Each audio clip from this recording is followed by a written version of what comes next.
Do you have any specific ritual pre-fight that you do, or even earlier in the day before the fight, or right before you come out? My main concern the day of the fight is just staying relaxed. I have certain people that I bring to the fights with me, and we just hang out and try to have fun. There's a lot of joking and keeping it light. But then on the way to as the day gets close, as it gets closer to fight night, you can kind of just feel it in the air. It's about to go down. Especially like the van ride over to the event where we're going to our locker room and changing into the fight shorts. It's all the whole. You just start getting more excited, more amped up, more ready to do what you've been training to do for 3 or 4 months. But we have some rituals. We always have a team prayer right before I start my warm up or right before I walk out. So it's definitely some rituals I stick to right before the fight. Difference between you and me, Tim. You say excited. I would say scared shitless. What are some of the more wild or have you heard of other fighters that had some crazy pre-fight rituals or things that they do before a fight?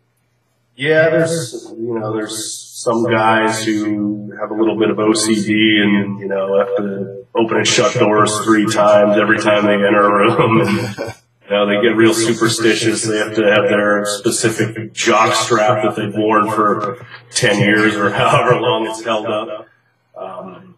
Some guy, other guys will be back there, like literally fighting their corners, like putting themselves through a real fight. And I'm like, man, how are you going to go out there and then have enough energy to even do another fight?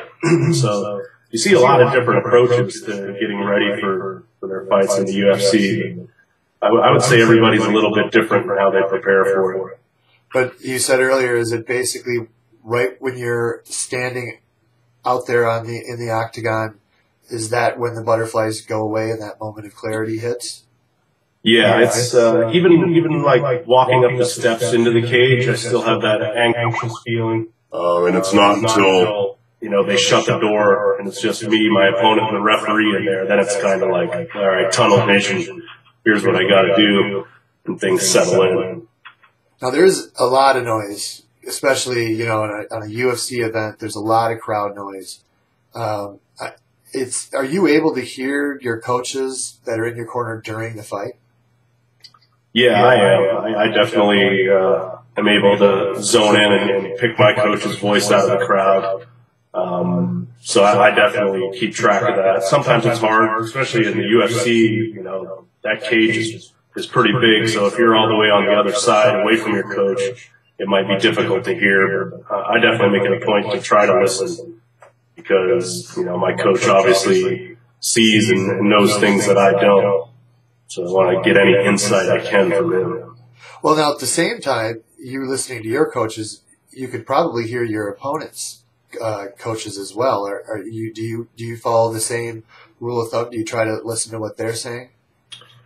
Yeah, actually, and maybe that might have been part of where I went wrong this last fight too. Is I really could hear Phil's coach shouting out combinations and whatnot. So maybe I started looking too much for that. But yeah, this last fight is the one that really sticks in my head because I can remember, them calling out 1-2 high kick. So I started looking for those things maybe instead of just doing my own thing. But yeah, I definitely heard his coach. What was he following? What his coaches were saying? At times he was, and I was looking to try to time what his coach was saying. But, he wasn't throwing the right combination every time, so they were throwing me off a little bit. Yeah, I wonder if they do the equivalent of a hard count ever. Where basically in football they're trying to draw the other team off sides. I wonder if the coach ever throws out dummy. Yeah, maybe that would be pretty sneaky if they were. Yeah, I think it would be a little too confusing, but yeah. What do you talk after a fight is over? When does the adrenaline sort of finally drop down to normal? Well, that can vary too, depending on how long the fight lasts. I've had fights where I finished the fight in about a minute. I didn't get off the adrenaline, so I ran around most of the night feeling like a crazy person because I still had this adrenaline high. But most times it's usually about an hour. About an hour after the fight, the adrenaline wears off, and you start feeling all these bumps and bruises, and you know you've been in a fight, you feel beat up. Because a lot of times you walk out of the cage, you're like, all right, man, I feel pretty darn good. But then you get back to the locker room, and you start cooling off, and that adrenaline goes away, and you realize you're hurt and banged up. So. And I would suppose winning and losing also changes the time frame. Well, sometimes, but for me, it's about an hour, win or lose, that those feelings of pain and stuff start showing up. Do you ever have a chance to talk to your opponents after a fight? And if you have, do you have any stories about that? Yeah, I usually run into most of my opponents after the fights. Let me think. My last fight at 117, I ran into the guy. The thing that stuck in my head was he just told me how surprised he was at how things were different in the UFC, and he talked about never being hit so hard by somebody. And then he said on the same hand, he said, I've never hit somebody so hard and just had them totally disrespected and walk through it. Because he basically kicked me square in the head. I got my hands up to block it a little bit, but he pretty much kicked me full on in the head, and I just kept moving forward, trying to attack him. He said that he's never experienced anything like that in his life. So, that was one thing that stuck in my head. And then, this last fight with Phil, I didn't really get a chance to talk to him after the fight, but he was getting stitched up in the room next to me. And, he was just saying that, he was surprised at how bad the cut was on his leg because he had, tried to kick me, and I checked it. I didn't check it quite high enough, so he kicked me right in the knee, and I ended up having to get about 10 stitches in my knee, but apparently he had 30-some in his shin from where it laid his leg. I felt those leg kicks at the stands. Yeah, he was kicking like a mule. He was really laying it out there. Well, both of you were kicking pretty hard. But yeah, my foot's still sore. My right foot, from where I ripped him with a hard leg kick, I hit it a little bit too low on my foot, and my foot's still overstretched from that kick. Jeez. Now, your debut, you made your major pro debut in the IFL. You were a late replacement, and then I guess you were given 3 days to prepare for that match. And but your UFC debut, you were a late replacement to fight David Heath. Yep. And I think you were given 10 days for that one. Right. There's been one or two other fights where you've had either a late replacement or the person you were scheduled to fight. I guess Thiago Alves. He was at he pulled out, or I think Silva. He was unable to fight. Do you think that these last minute changes have affected your overall performance in any way in the UFC? Honestly, I don't let those sort of things bother me. I've been used to, opponent changes, and it happens a lot more even at the lower level professional fights. Like a lot of times I wouldn't even try to study footage on my opponents at lower level fights because, those opponents will change 2 and 3 times before you can get there. So it's something that I was kind of used to. I don't know if it just happens to me a lot or what, but I don't let that bother me. I go out and train hard, and I go in there trying to implement, a game plan that I know will be effective regardless of who the opponent is. So I don't let those sort of things bother me. I can certainly see where that would bother a lot of people, that sudden change. Oh my goodness, have I been doing the right training for these people or a new opponent? But I don't worry about it. I just train hard, or whoever they put in front of me, I'm going to beat up. Well, I think that's what people like to see anyway. So yeah. I don't think you're too wrong there. Well, have you ever brought in another fighter in to help your training, or have you ever thought about bringing in any specific fighter from the UFC?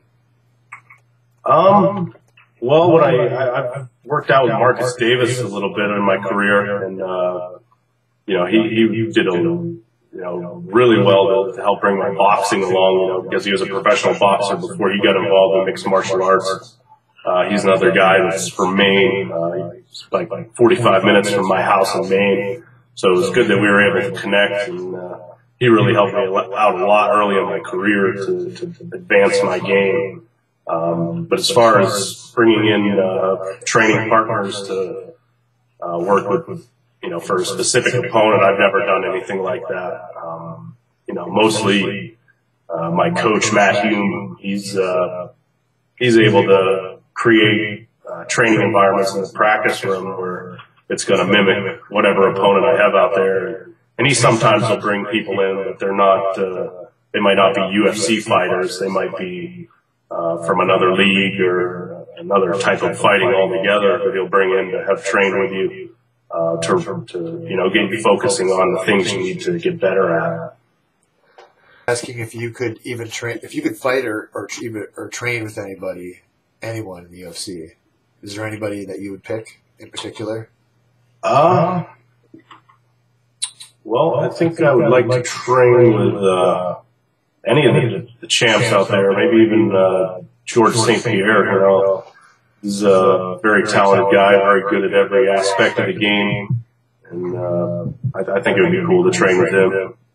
And I have a soft spot in my heart for Canada, so go up there and hang out in Canada for a while. Probably not for training, though. That's not why you have your mostly walleye fishing. Now, you live on the East Coast, and we just saw your son there, and you're married. I think you have another one on the way here due in January. Is the UFC your sole source of support for your family? It's the major support for my family. The biggest piece of the pie comes from fighting the UFC, but I also own a gym, and I own a lawn and landscape business. And is that difficult, trying to balance all of those things? Yeah, it's tricky at times. It's hard when I'm out of town for a big chunk of time, and making sure everything's getting taken care of here. Whether it be landscaping projects or just making sure that the gym is running properly while I'm away. And then, of course, it's just the fact of being away from home. That's can be a strain, but I think it's for me, it's definitely necessary to go and train with the best coach and best training partners that I can. So my wife understands it and understands that I'm not going to be a active fighter forever. I'll be involved in the sport one way or another for as long as I live, but I won't be actively fighting for the rest of my life. So we're going to take advantage of the window while it's open. Does she get upset when you come home with stitches and limping as much as you do? No, she just thinks I'm crazy. She says, well, that's what you get for being a fighter. I don't get much sympathy when I show up home all beat up. She's like, hey, that's what you do. You suck it up. That sounds like my wife. No sympathy. Now that you brought it up earlier, that an interesting point. I mean, you're currently training in Kirkland, Washington, under your coach Matt Hume at American Martial Arts Academy. How did you come to Coach Hume to begin with? Well, my manager Monty Cox was also manager of Rich Franklin, and Rich Franklin had been out there training, and Monty said, "Tim, why don't you go out there and check it out for a week while Rich is training?" So I just went out for the week and really liked what I saw. They were doing all the things that I wanted to do.